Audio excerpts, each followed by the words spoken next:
शांती. आज आहे 17/10/2025 मुरली.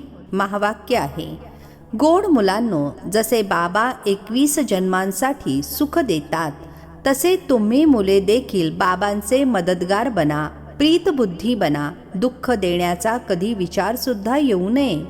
प्रश्न आहे, तुम्हा रूप बसंत मुलांचे कर्तव्य काय आहे? तुम्हाला बाबांकडून कोणती शिकवण मिळाली आहे? उत्तर आहे, तुम्हा रूप बसंत मुलांचे कर्तव्य आहे मुखातून सदैव रत्ने काढणे. तुमच्या मुखातून कधी दगड अर्थात कटुवचन निघता कामा नयेत.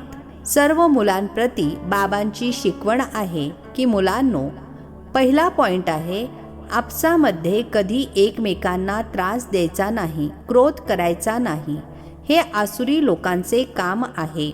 दुसरा पॉइंट आहे, मनसामध्ये देखील कोणाला दुःख देण्याचा विचार येऊ नये. तिसरा पॉइंट आहे, निंदा स्तुती मान अपमान सर्व काही सहन करायचे आहे. जर कोणी काही बोलत असेल तर शांत राहायचे आहे. कायदा हातामध्ये घ्यायचा नाही. गीत आहे, तू प्यार का सागर है, तेरी एक बूंद के प्यासे हम. ओम शांती. ज्ञान आणि अज्ञान. तुम्हा मुलांमध्ये आता ज्ञान आहे. भक्त लोक कोणाची महिमा करतात आणि तुम्ही मुले जी इथे बसला आहात, तुम्ही कोणाची महिमा ऐकता? रात्रंदिवसाचा फरक आहे. ते तर असेच फक्त महिमा गात राहतात. इतके प्रेम नाही आहे कारण परिचय नाही आहे.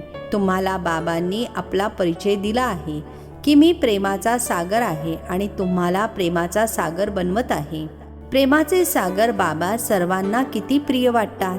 तिथे देखील सर्वजण एकमेकांवर प्रेम करतात. हे तुम्ही इथे शिकता.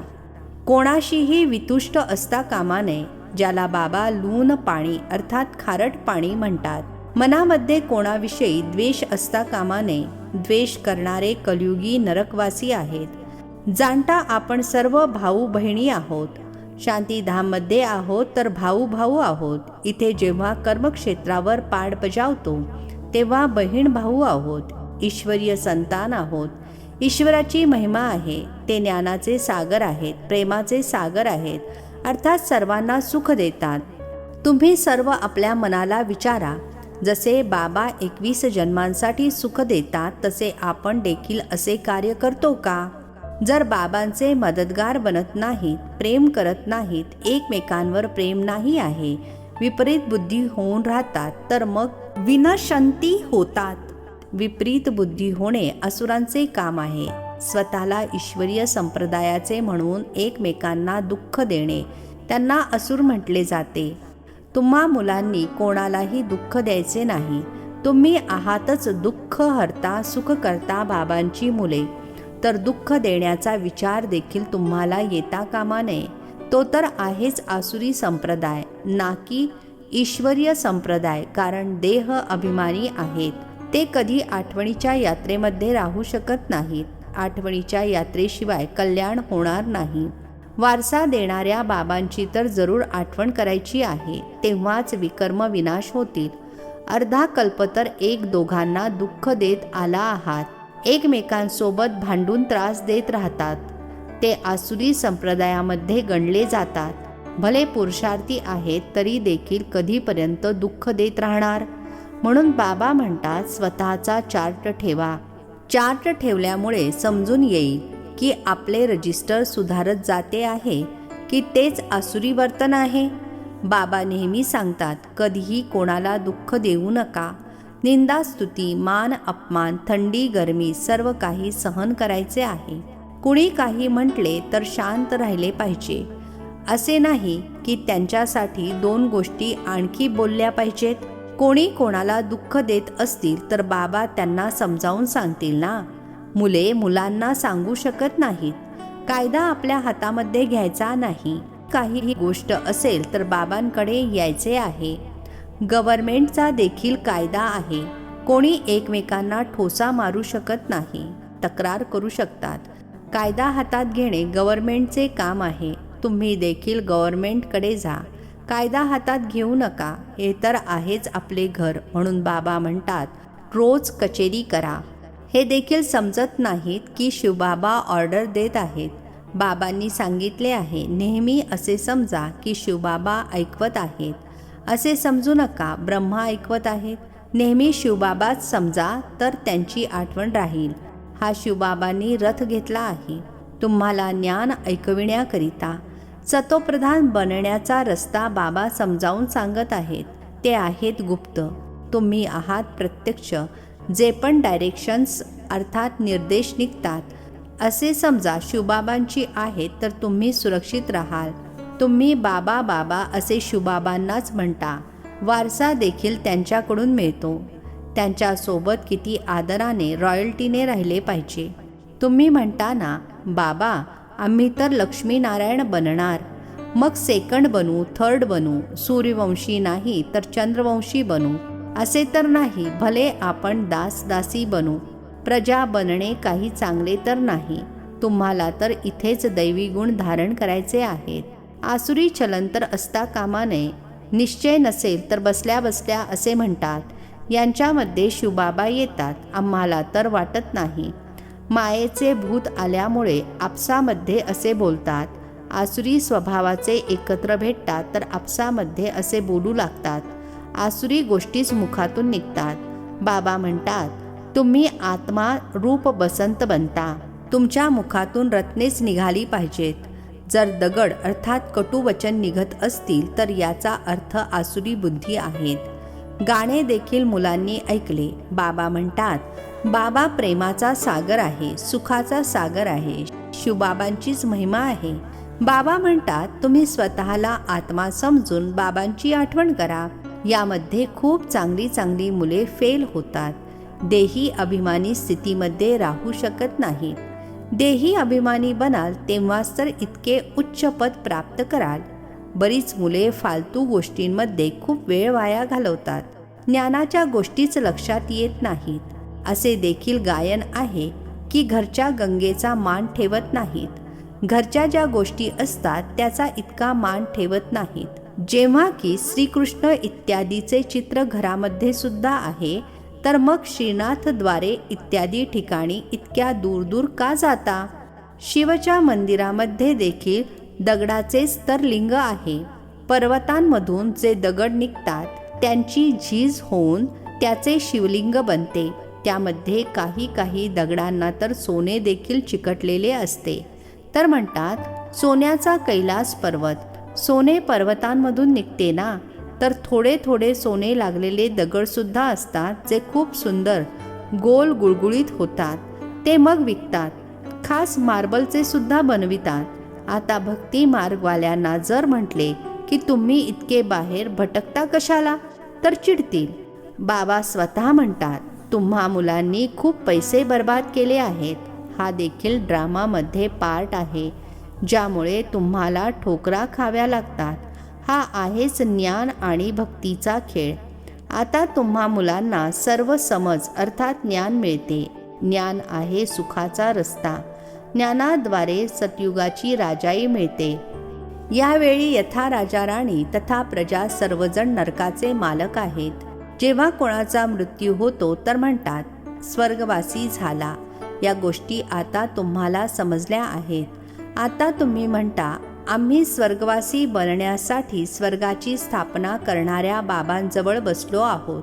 ज्ञानाचा थेंब मिळतो. थोडे जरी ज्ञान ऐकले तरी स्वर्गामध्ये जरूर येतील. बाकी आहे पुरुषार्थावर. समजतात की गंगाजलाची एक लोटी जरी मुखामध्ये गेली तरी पतितापासून पावन बनतात. लोटी भरून घेऊन जातात, मग त्यातील रोज एक एक थेंब पाण्यामध्ये टाकून स्नान करतात. ते जसे की गंगा स्नान होणार. परदेशात सुद्धा गंगाजल भरून घेऊन जातात. ही सर्व आहे भक्ती. बाबा मुलांना समजावून सांगतात, मुलांनो, माया खूप जोरात थप्पड लगावते, विकर्म करायला लावते. म्हणून कचेरी बसवा. आपणच आपली कचेरी करणे चांगले आहे. तुम्ही स्वतःला आपणच राज तिलक देता, तर स्वतःची तपासणी करायची आहे. तमोप्रधानापासून सतोप्रधान बनायचे आहे. बाबा श्रीमत देतात, अशा प्रकारे करा. दैवी गुण धारण करा. जे करतील ते मिळवतील. तुम्हाला तर आनंदाने रोमांच उभे राहिले पाहिजेत. बेहदचे बाबा मिळाले आहेत. त्यांच्या सेवेमध्ये मदतगार बनायचे आहे. आंधळ्यांची काठी बनायचे आहे. जितके जास्ती बनाल तितके आपलेच कल्याण होईल. बाबांची तर निरंतर आठवण करायची आहे. एका जागी निष्ठामध्ये बसण्याची गरज नाही. चालता फिरता आठवण करायची आहे. ट्रेनमध्ये देखील तुम्ही सेवा करू शकता. तुम्ही कोणालाही समजावून सांगू शकता की उच्च ते उच्च कोण आहेत. त्यांची आठवण करा. वारसा त्यांच्याकडूनच मिळेल. आत्म्याला बाबांकडून बेहदचा वारसा मिळतो. कोणी दान पुण्य केल्यामुळे राजाकडे जन्म घेतात, ते देखील अल्पकाळासाठी. नेहमीच काही राजा बनू शकत नाहीत. तर बाबा म्हणतात, इथे तर 21 जन्मांची गॅरंटी आहे. तिथे तर हे कळणारही नाही की आपण बेहदच्या बाबांकडून हा वारसा घेऊन आलो आहोत. हे ज्ञान यावेळी तुम्हाला मिळते तर किती चांगल्या रीतीने पुरुषार्थ केला पाहिजे. पुरुषार्थ करत नाही तर जणू आपल्याच पायावर कुऱ्हाड मारतात. चार्ट लिहित राहा तर भीती राहील. काही जण लिहितात देखील. बाबा बघतील तर काय म्हणतील. चाल चलनमध्ये अर्थात आचरणामध्ये खूप फरक असतो. तर बाबा म्हणतात, चुका करणे सोडा, नाही तर खूप पश्चाताप करावा लागेल. शेवटी मग आपल्या पुरुषार्थाचा साक्षात्कार जरूर होईल. मग खूप रडावे लागेल. कल्पकल्प हाच वारसा मिळणार काय? जाऊन दासी बनणार. पूर्वी तर ध्यानामध्ये जाऊन सांगत असत, अमकी दासी आहे, ही आहे. नंतर मग बाबांनी ते बंद केले. शेवटी पुन्हा तुम्हा मुलांना साक्षात्कार होतील. साक्षात्कार शिवाय सजा कशी मिळू शकणार? तसा नियमच नाही. मुलांना युक्त्या देखील खूप सांगितल्या जातात. तुम्ही आपल्या पतीला सांगा की बाबा म्हणतात, मुलांनो, काम महाशत्रू आहेत, त्यावर विजय मिळवा. माया जीते जगत जीत बना. आता आम्ही स्वर्गाचे मालक बनावे का तुमच्यामुळे अपवित्र बनून नरकात जावे? खूप प्रेमाने नम्रतेने समजावून सांगा. मला नरकात का ढकलता? अशा खूप मुली आहेत ज्या समजावून सांगून शेवटी पतीला घेऊन येतात. मग पती म्हणतो की ही माझी गुरु आहे, हिने मला खूप चांगला रस्ता सांगितला. बाबांसमोर येऊन पायावर लोटांगण घालतात. कधी जय कधी पराजय सुद्धा होतो. तर मुलांना खूप खूप गोड बनायचे आहे.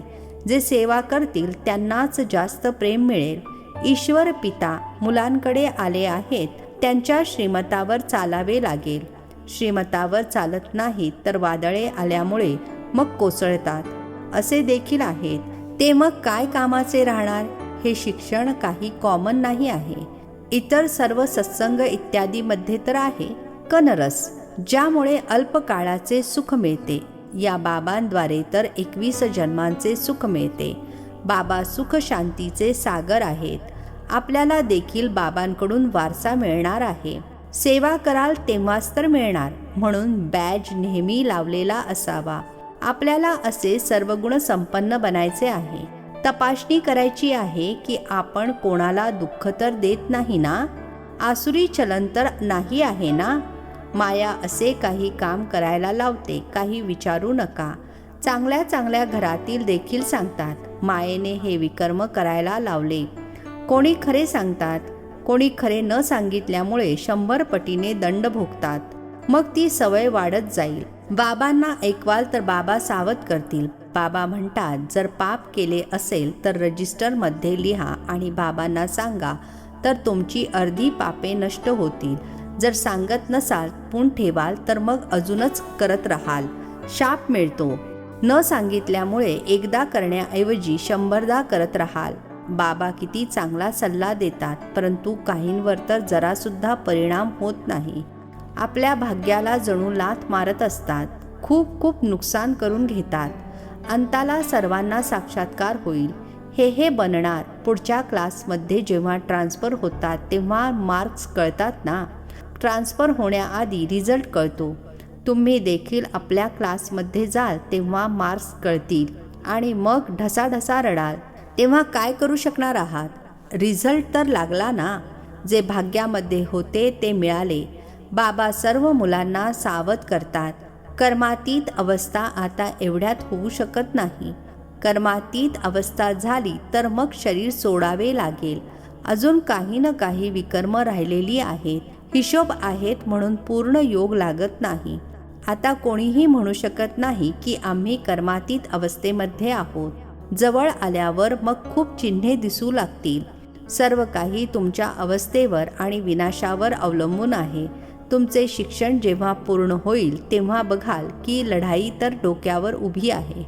अच्छा, गोड गोड खूप खूप वर्षांनंतर भेटलेल्या मुलांप्रती मात पिता बापदादांची प्रेमपूर्वक आठवण आणि सुप्रभात.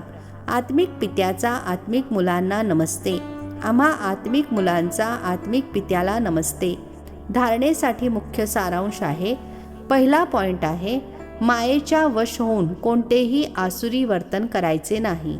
आपल्या वर्तनाचे रजिस्टर ठेवायचे आहे. असे कोणतेही कर्म करायचे नाही ज्यामुळे पश्चाताप करावा लागेल. दुसरा पॉइंट आहे, खूप खूप प्रेमाने आणि नम्रतेने सेवा करायची आहे. गोड बनायचे आहे.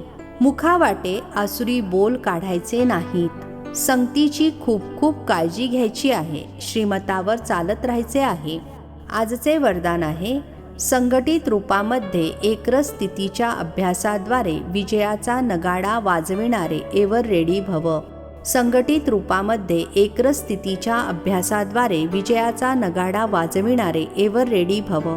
स्पष्टीकरण आहे, विश्वामध्ये विजयाचा नगाडा तेव्हा वाजेल जेव्हा सर्वांचे संकल्प एका संकल्पामध्ये सामावून जातील.